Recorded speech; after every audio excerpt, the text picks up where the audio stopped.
سورۃ الاسراء جس کو ہم نے شروع کیا، سبحان الذی اسریٰ بعبدہ لیلا من المسجد الحرام الی المسجد الاقصیٰ، اس کا نام سورہ بنی اسرائیل بھی ہے اور سورۃ الاسراء بھی ہے۔ اور دوسری سورہ جو ہم نے تلاوت کی وہ سورہ کہف ہے۔ دو سورتیں آج مکمل الحمدللہ تلاوت ہوئیں۔ اسراء کا مطلب ہوتا ہے سفر کرنا، اسراء جو ہے سفر کو کہا جاتا ہے، اور اس میں دنیا کے اس عظیم سفر کا ذکر ہے کہ اس جیسا سفر نہ پہلے کبھی ہوا نہ بعد میں کبھی ہوگا، وہ ہے سفر معراج مصطفیٰ صلی اللہ علیہ وسلم۔ مصطفیٰ کریم صلی اللہ تعالیٰ علیہ وسلم کے معراج کا جو سفر ہے اس کو اللہ تبارک و تعالیٰ نے کس شان سے بیان کیا۔ سبحان الذی اسریٰ بعبدہ، پاک ہے وہ ذات، بلند ہے وہ ذات جس نے اپنے بندے خاص کو رات کے ایک حصے میں سفر کرایا، کہاں؟ مسجد حرم سے مسجد اقصیٰ تک۔ یہاں تک کا ذکر تو آیا ہے، اس کے بعد کا ذکر احادیث کریمہ میں بھی موجود ہے۔ اب یہاں پر جو بات ہے توجہ کی، پورا سفر معراج تو آپ شب معراج میں سنتے رہتے ہیں اور مجھ سے بھی کئی بار سن چکے ہوں گے۔ میں یہاں ایک اہم بات عرض کر کے آگے بڑھ جاؤں گا۔ جن لوگوں کو یہ تکلیف ہے، یہ کیسے ہو سکتا ہے سفر، اتنا لمبا سفر کہ حضور پاک صلی اللہ علیہ وسلم مسجد حرم سے مسجد اقصیٰ تک گئے، یہ خود ہی کئی ہزار کلومیٹر کا فاصلہ ہے، اور رات کے ایک حصے میں وہاں گئے، پھر وہاں سے آسمانوں کا سفر، جنت دوزخ کا ملاحظہ، عرش و کرسی لوح و قلم سب دیکھنا، پھر لامکاں کا سفر، پھر بارگاہ رب العزت سے واپسی، یہ سفر کیسے ہو سکتا ہے؟ تو جو لوگ یہ سوال کرتے ہیں وہ رسول پاک صلی اللہ تعالیٰ علیہ وسلم کو شاید اپنے جیسا سمجھتے ہیں کہ تم نہیں کر سکتے تو رسول بھی نہیں کر سکتے۔ حضور پاک صلی اللہ تعالیٰ علیہ وسلم کو اپنے جیسا جو سمجھے گا وہ یہ سوال کرے گا۔ اور رہی بات ایسے کم عقلوں کے جواب کے لیے ہی اس پارے کی شروعات میں ہی اللہ نے فرما دیا، سب کا منہ بند ہو جائے گا۔ جواب سنو، اللہ تعالیٰ فرما رہا ہے، یہ نہیں فرمایا کہ وہ رسول بلند ہے جو رات کے ایک حصے میں مسجد حرم سے مسجد اقصیٰ تک کا سفر کیا، بلکہ مولا فرماتا ہے وہ ذات بلند ہے جس نے اپنے رسول کو سفر کرایا۔ میاں جب رب تعالیٰ کرانا چاہے وہ تو کن سے پوری زمین کو پیدا کر دے، کن سے پورے آسمان کو پیدا کر دے، وہ اگر اپنے محبوب کو ایک آن میں پوری دنیا کا کیا پوری کائنات کا سفر کرا دے تو اس کے لیے ناممکن تو نہیں ہے، اس کے لیے ناممکن نہیں ہے۔ تو جن لوگوں کو یہ اعتراض ہے، یعنی مسلمان ہوتے ہوئے، نام کے مسلمان ہوتے ہوئے جن کو یہ اعتراض ہے، گویا کہ وہ اپنے رب ذوالجلال کی قدرت پر اعتراض کر رہے ہیں۔ رب تعالیٰ نے فرمایا کہ وہ بلند ہے ذات جس نے سفر کرایا ہے اپنے رسول کو، تو کرانے والا جب اللہ رب العزت ہو تو پھر سوال ہی نہیں پڑتا کہ حضور کتنے دیر میں گئے کتنی دیر میں آئے۔ اب یہاں پر مفسر شہیر حکیم الامت نے کتنی بہترین بات لکھی ہے کہ اس سفر کی شروعات کو کن لفظوں سے بیان کیا جا رہا ہے، کہاں سے شروع ہو رہا ہے یہ پارا؟ سبحان الذی، سبحان۔ جب بھی کوئی اچھی چیز دیکھتے ہیں تو آپ کیا کہتے ہیں؟ ارے آپ کو بولے بغیر آپ نے سبحان اللہ کہا۔ آپ نعت خانوں کی مجمع میں بیٹھے ہیں تو پھر آخر تک تو ایک تسبیح ہو ہی جاتی ہے آپ کی، سبحان اللہ۔ تو یہ کسی تعجب کی چیز اور سب سے بہترین اور اچھی چیز محسوس ہو تو سبحان اللہ کہتے ہیں۔ بلند ہے اللہ کی ذات، پاک ہے اللہ کی ذات۔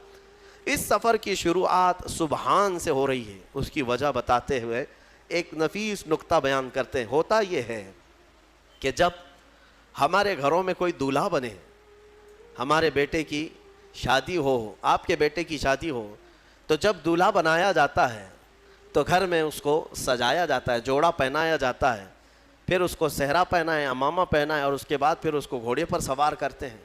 اور جیسی ہی دولہا گھوڑے پر سوار ہو کہ گھوڑی پر سوار ہو، یا اب کے زمانے میں کار میں سوار ہو، جب بارات کے لیے جا رہا ہو، بارات اس کی جا رہی ہو اپنے نکاح خانے کی طرف، تب جیسی ہی دولہا سوار ہوتا ہے تو گھر کے جو بڑے ہوتے ہیں نا، ماں باپ بھائی بہن یا جو بھی گھر میں بڑے ہوں، وہ آتے ہیں صدقہ اتارتے ہیں، جانے سے پہلے صدقہ اتارتے ہیں، اور لوگوں سے یہ کہا جاتا ہے کہ سبحان اللہ کہو، ماشاء اللہ کہو، نظر نہ لگے۔ دولہے کو کیا کہا جاتا ہے؟ جب پورا مکمل سج جائے تو ماں باپ رشتہ دار جو قریبی ہوتے ہیں وہ کہتے ہیں دولہا کیا خوب لگ رہا ہے میرا بیٹا، سبحان اللہ، میرا بیٹا بڑا عمدہ دولہا لگ رہا ہے، سبحان اللہ۔ تو حکیم الامت فرماتے ہیں وہ رات یاد کرو جب معراج کی تھی، اللہ رب العزت نے جبرائیل امین کو بھیجا اپنے حبیب کو بلانے کے لیے، رسول پاک صلی اللہ تعالیٰ علیہ وسلم کو وہ رات کے وقت آئے، بیدار کیے اور مسجد حرم میں لے گئے اور وہاں زمزم سے غسل فرمایا، اور وہاں سواری کھڑی تھی براق سواری پر میرے آقا صلی اللہ علیہ وسلم کو سوار کرایا گیا۔ اب جانا ہے بیت المقدس، جہاں 1,24,000 باراتی کی شکل میں انبیاء اکرام دولہے کے انتظار میں ہیں، دولہے کے انتظار میں ہیں انبیاء کرام علیہ السلام کہ وہ حسین دولہا آئے گا اور ہماری امامت کرے گا۔ تو اب یہ پوری کائنات کا حسین دولہا جب براق کی سواری پر سوار ہوتا ہے، وہاں کون تھا؟ یہ آمینہ کا در یتیم جب براق پر سوار ہوا ہے تو ماں بھی نہیں ہے، کیونکہ ماں بچپن میں انتقال کر چکی، باپ بھی نہیں ہے، باپ پیدا ہونے سے پہلے انتقال کر چکے، دادا نہیں ہے، وہاں کوئی عظیم رشتہ دار نہیں ہے۔ جبرائیل امین نے سوار کیا براق پر، اور جب جانے کی باری ہوئی مولا نے فرمایا دنیا کے دولہوں کو ان کے گھر والے سبحان اللہ کہتے ہیں، میرا محبوب دولہا بنا ہے تو خود خالق کائنات کہتا ہے سبحان الذی اسریٰ بعبدہ، سبحان الذی اسریٰ بعبدہ، پاک ہے وہ ذات جس نے اپنے بندے کو سفر کرایا۔ اب اندازہ کرو ہمارے اور تمہارے لیے گھر کے ماں باپ اور چچے چچیاں سبحان اللہ کہیں، اور میرا محبوب وہ ہے جس کی سواری پر خود خالق کائنات سبحان کہے، اللہ خود سبحان کہے۔ عزیزان گرامی وقار، اس سفر کو جتنا بھی بیان کیا جائے وہ کم ہے۔ ہم بیان صرف اس لیے کرتے ہیں کہ ہمارے بچوں میں یہ سفر منتقل ہوتا رہے، اس لیے کہ بعد میں انٹرنیٹ کے بچے یہ انکار نہ کرنے لگ جائیں، کیونکہ انٹرنیٹ کے زمانے میں لوگوں کا ایسا لگتا ہے ٹائی سوٹ بوٹ والے ہی سارا دین لے کر کے آئے ہیں، باقی اولیاء کیا لے کر کے آئے ہیں۔ اب کے زمانے میں ایسی ہو رہا ہے، اسی لیے میرے عزیزوں ہم اپنے ممبروں سے رسول پاک کے تمام معجزات بیان کرتے رہیں گے، انشاءاللہ ہماری نسلوں میں یہ منتقل ہوتے بھی رہے گا۔ حضور اکرم صلی اللہ تعالیٰ علیہ وسلم، اور ایک عقیدہ لے کر کے جائیے آپ، معراج جو ہوئی ہے نا حضور کی، کچھ جماعتیں آج بھی ہیں وہ کہتی ہیں ہم معراج کا انکار نہیں کرتے، لیکن وہ حضور کے خواب میں ہوا تھا سفر۔ ارے خواب میں چیز ہو تو اتنا بیان کرنے کی ضرورت ہی کیا ہے؟ خواب میں کوئی اگر اتنا لمبا سفر دیکھا ہو تو یہ کوئی بہت تعجب کی بات ہے کیا؟ خواب میں آپ کل رات سو کر کے امریکہ پہنچ سکتے ہیں، انگلینڈ بھی پہنچ گئے، اور پھر صبح اٹھ کر کے کہے میں رات کو امریکہ میں تھا، پھر وہاں سے انگلینڈ گیا، پھر وہاں سے سعودی گیا، پھر اس کے بعد ممبئی آ گیا اور صبح یہیں مسجد میں تھا۔ تو تعجب تو کسی کو نہیں ہوگا، سننے والا بھی کہے گا صحیح بات ہے، ہو سکتا ہے 7 ملکوں پہ بھی جا کے آ سکتا ہے ایک نیند میں۔ لیکن حضور پاک صلی اللہ تعالیٰ علیہ وسلم جب مکہ والوں کے سامنے بیان کر رہے تھے معراج کا سفر، تو کیا سارے مکہ والوں نے قبول کر لیا تھا؟ سفر کو مان لیا تھا؟ نہیں مانا۔ مکہ والوں کا انکار کرنا اس بات کی دلیل ہے کہ حضور خواب نہیں بیان کر رہے تھے، اپنی حقیقی زندگی کا سفر بیان کر رہے تھے۔ اگر خواب بیان کرتے تو مکہ والے انکار تھوڑی نہ کرتے، وہ کہتے ہو سکتا ہے خواب میں گئے ہوں گے آپ۔ حضور اپنی حیات ظاہری کا اور حقیقی زندگی کا سفر بیان کر رہے تھے، خواب کا نہیں۔ اور عربی میں عبد جو یہاں پر آیا ہے آیت میں، سبحان الذی اسریٰ بعبدہ، عبدہ، عبد کسے کہتے ہیں؟ عبد کون ہے؟ بندہ۔ عبد کا مطلب بندہ، لیکن بندہ جو ہے کیسا ہوتا ہے؟ ہر بندے کے پاس 2 چیزیں ہونی ضروری ہیں، جسم بھی ہو روح بھی ہو، جسم بھی ہو روح بھی ہو۔ جسم اور روح کے مرکب کو بندہ کہا جاتا ہے، سمجھ میں آ رہی بات؟ اور خواب میں سفر جسم نہیں کرتا، صرف روح کرتی ہے۔ اگر حضور کی صرف روح نے سفر کیا تھا تو قرآن میں بندے کا ذکر نہیں آتا۔ اللہ یوں فرماتا پاک ہے وہ ذات جس نے اپنے رسول کی روح کو سفر کرایا، بلکہ قرآن میں اللہ فرما رہا ہے پاک ہے وہ ذات جس نے اپنے بندے کو سفر کرایا۔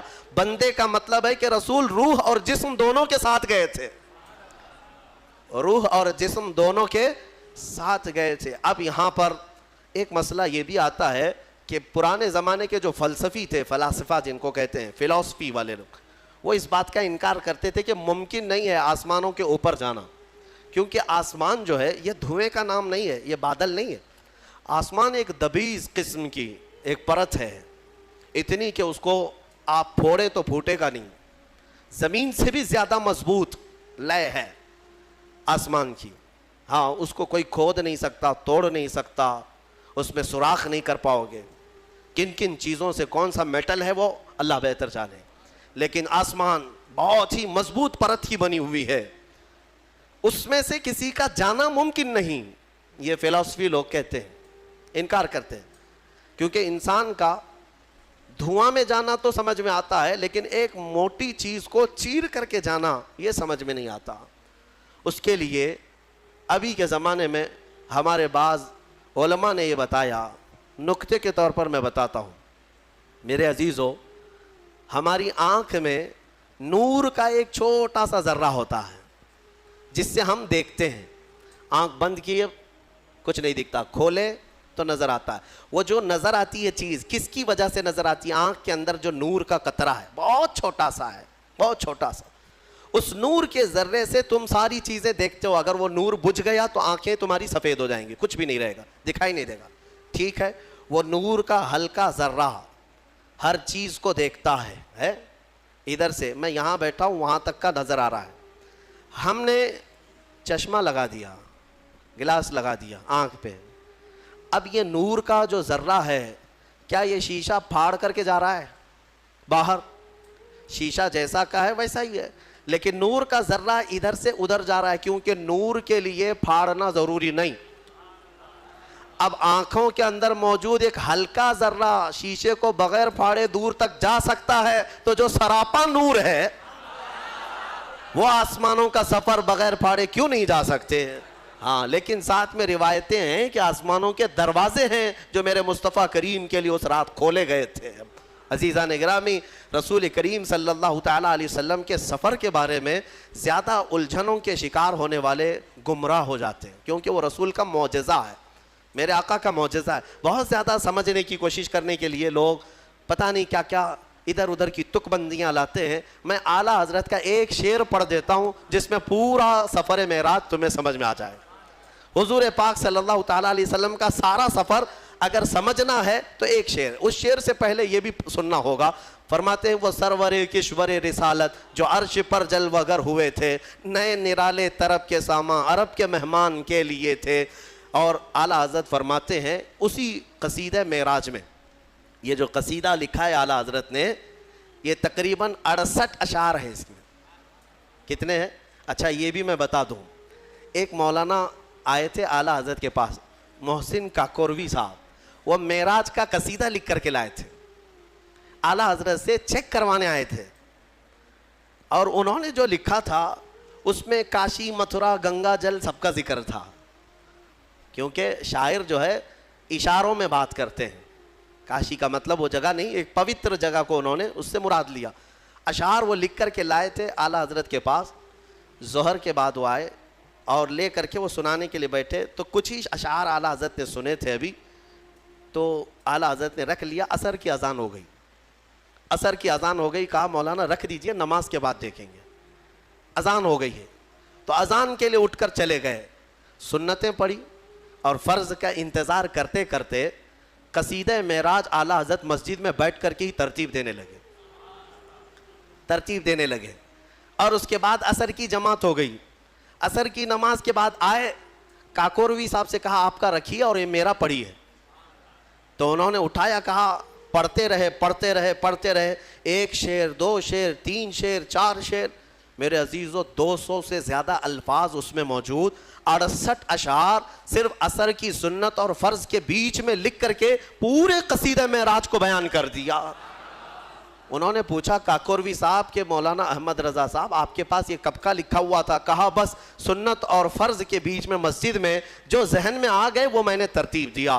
ارے جو ذہن میں آ گئے ان کا حال یہ ہے کہ اچھوں کو آج پڑھنا نہیں آتا. وہ سرور کشور رسالت جو عرش پر جلوہ گر ہوئے تھے, نئے نرالے طرب کے ساما عرب کے مہمان کے لیے تھے.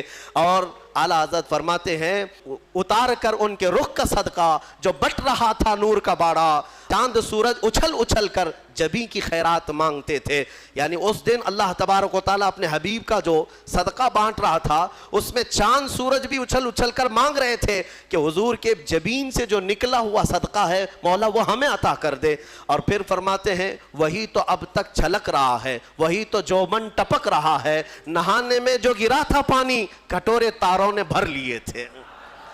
نہانے میں جو گرا تھا پانی کٹورے تاروں نے بھر لیے تھے. اب یہ قصیدہ بڑا لمبا ہے, میں جو کہنے جا رہا تھا وہ ایک ہی شعر میں سارا معراج کا سفر سمجھ میں آ جائے گا. اعلیٰ حضرت فرماتے ہیں وہی ہے اول وہی ہے آخر وہی ہے ظاہر وہی ہے باطن.